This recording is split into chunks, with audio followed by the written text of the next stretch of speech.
Hello friends, मेरा नाम है साक्षी और आज हम पढ़ेंगे चक्रवृद्धि ब्याज पार्ट थर्ड। ठीक है, हम अभी तक चक्रवृद्धि ब्याज के क्वेश्चंस डिस्कस किए हैं हमने अभी तक, जो कि अलग अलग तरीके से जो भी क्वेश्चंस आते हैं वो सब मैं आपके साथ डिस्कस कर रही हूँ। तो आज और कुछ ऐसे ही क्वेश्चन डिस्कस करेंगे। 1600 रुपये का 10% वार्षिक ब्याज की दर से आधे वर्ष का चक्रवृद्धि ब्याज ज्ञात कीजिए, जबकि ब्याज प्रति तिमाही देय है। प्रति छमाही देय का हमने कल पढ़ा था क्वेश्चन कि प्रति छमाही होता है तो हम कैसे दर को 2 से डिवाइड कर देते हैं और जो हमारा समय होता है उसे 2 से मल्टीप्लाई कर देते हैं।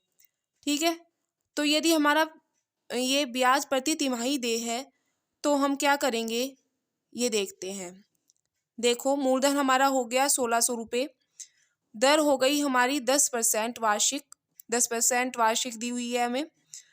तो हम क्या निकाल लेंगे, ये प्रति तिमाही देय है ना, प्रति तिमाही। तो प्रति तिमाही के लिए हम दर को 4 से डिवाइड कर देंगे, 10/4। अब 2 से काट लेंगे इसे, 2 पंजे 10 और 2 दूनी 4। ठीक है, तो ये आ गया 5/2% तिमाही। अब समय क्या दिया हुआ है, आधा वर्ष। क्या दिया हुआ है, आधा वर्ष। ठीक है, तो 1/2 और मल्टीप्लाई कर देंगे 4 से, तो 2 दूनी 4। तो क्या आ गया, 2 तिमाही। समय आ गया 2 तिमाही। अब हमें इसे फॉर्मूले में रखना है। A = चक्रवृद्धि मिश्र धन का हमें पता है, A = P 1 + R/100 की पावर n।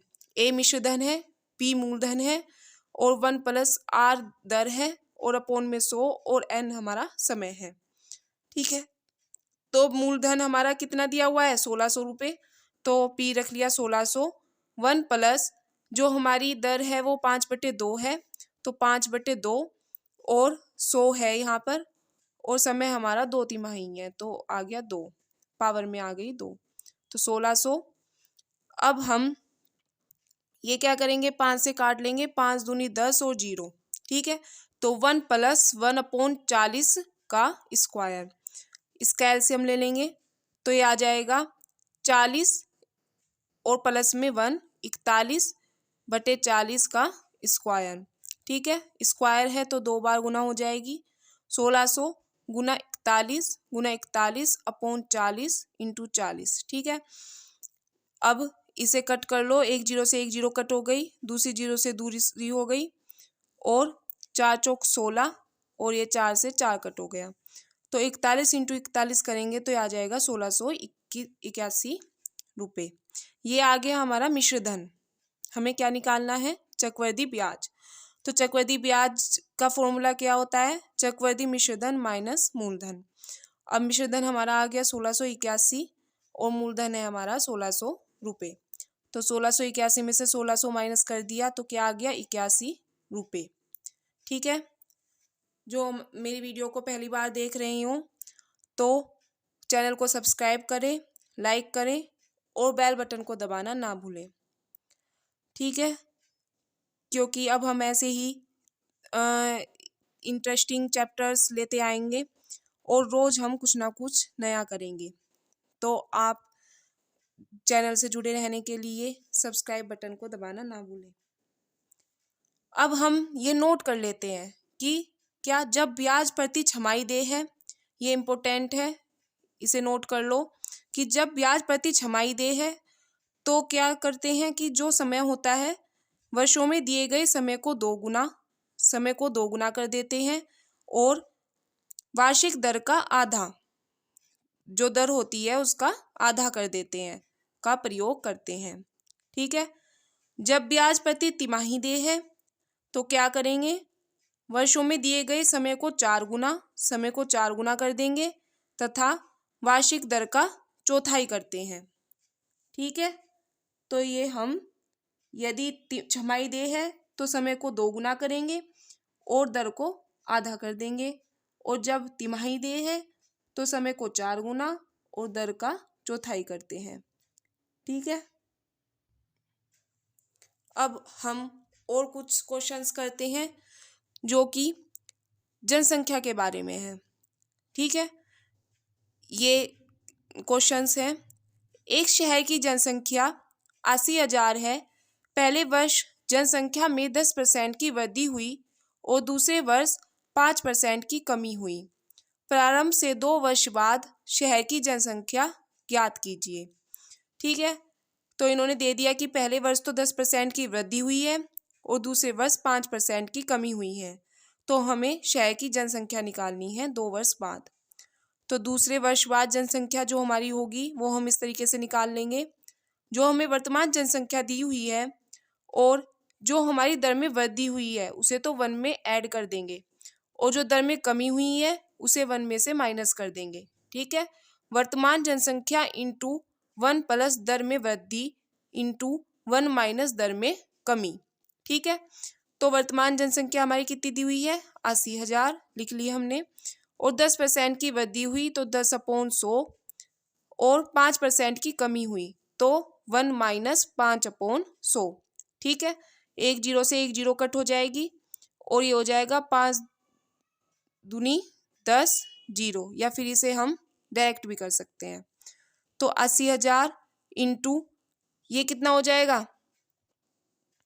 100 में 100 की मल्टीप्लाई 1 में की 100 हो गया और प्लस 10 110/100। तो ये हमारा हो गया 110/100 और ये 100 में से 5 माइनस करेंगे तो ये आ जाएगा 95 और अपॉन 100। ठीक है, या फिर हम कट करके भी कर सकते हैं। तो ये क्या आ जाएगा?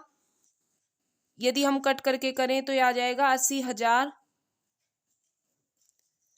10 में 1 की मल्टीप्लाई करेंगे तो 10 और 1 11/10। ठीक है, 20 में 1 की मल्टीप्लाई करेंगे 20 और -1 करेंगे तो 19/20। ठीक है, अब हम आगे करते हैं। ये भी ऐसे ही हो जाएगा।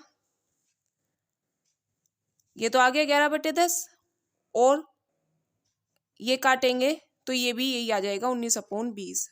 लेकिन ये डायरेक्ट किया हुआ है तो डायरेक्ट कर दो। ठीक है, अब ये कट हो जाएगी। 2 जीरो से इन्होंने कट कर रखी है, ये 2 जीरो कट हो गई। ठीक है, फिर ये हो गया 80 इंटू 11 इंटू 95। तो इनकी मल्टीप्लाई करके जो आएगा वो आएगा 83,600। ठीक है, ये हमारा आंसर आ गया। अब दूसरा क्वेश्चन देखते हैं। यदि गांधीनगर की जनसंख्या 70 वर्षों में दोगुनी हो जाएगी तो जनसंख्या की वृद्धि दर ज्ञात कीजिए। क्या निकालनी है? जनसंख्या की वृद्धि दर हमें निकालनी है। तो माना गांधीनगर की वर्तमान जनसंख्या क्या है? x है। 70 वर्षों में कितनी हो जाएगी? दोगुनी हो जाएगी तो 2x हो गया। तो जनसंख्या वृद्धि जो हमारी हुई है वो 2x में से x माइनस करेंगे, कितनी हुई है? x हुई है। हमें निकालनी है वृद्धि दर। तो इसमें क्या करेंगे? जो जनसंख्या वृद्धि हुई है x और मल्टीप्लाई में 100 और अपॉन में x कितने वर्षों में हुई है? 70 में। तो 70, तो x से तो x कट जाएगा और इसे काटेंगे, 1 जीरो से 1 जीरो कट जाएगी और 7 से 10 ये आ जाएगा 10/7। 7 को 10 से काटेंगे तो 1.4%।